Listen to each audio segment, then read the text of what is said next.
It's about 9 o'clock in the evening. It's Monday, and this is another video diary. I'm really disappointed that I don't get to see the cardiologist till like October.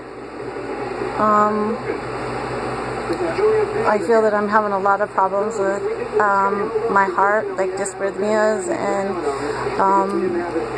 I'm just having a lot of irritability with my heart. You know, it's radical, and I can't really breathe. My lungs feel like I don't have very much. My lungs are very small, so I can't get very much air in, and so it causes a lot of problems.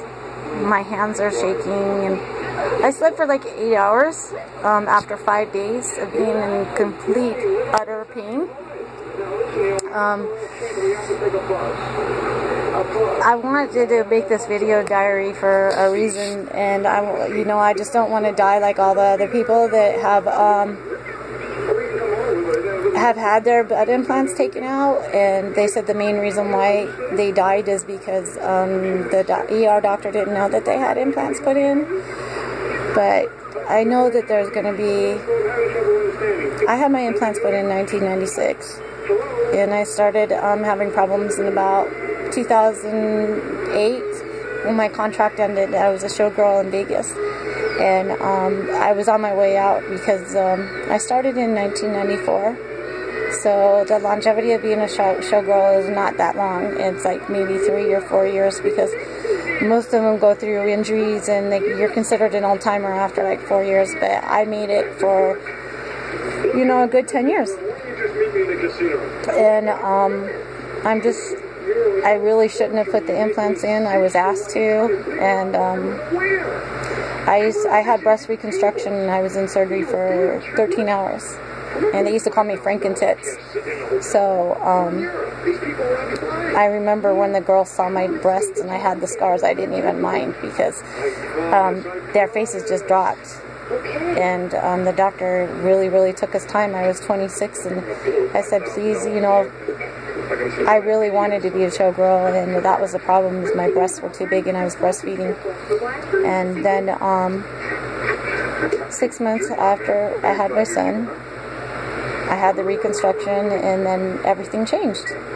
I started getting bookings, and some of them, it wasn't a lot, but then the surgeon had called me and asked me if I wanted to try this, because my butt was flat, and I used to tell all the girls, when they make butt implants, I'm going to be the first one that gets them.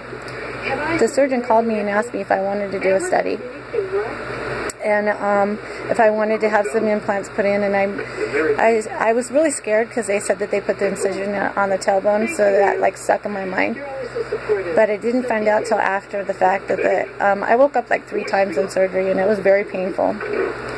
But 3 times, and I was talking to the doctor and the nurse and everything, and so you can imagine how much pain it is. And he said that he chiseled my tailbone, and he had to make the implants fit, because they were about like 6 inches in diameter.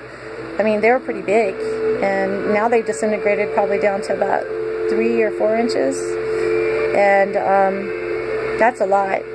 And I was thinking, how am I going to live through all this? And the thought, it was always stuck in my mind, you know, with the silicone in my body, the poison in my blood. And then I was like, well, people they get dialysis. So I think, you know, because my kidneys are getting bad, I can tell, like, I look jaundicey after like 3 or 4 days when I have a reaction. And the whole reason why I was doing fine for like 2 or 3 months. I wasn't even having any migration or anything. But if you have a low-grade infection, that's what it is. And if you get an infection on your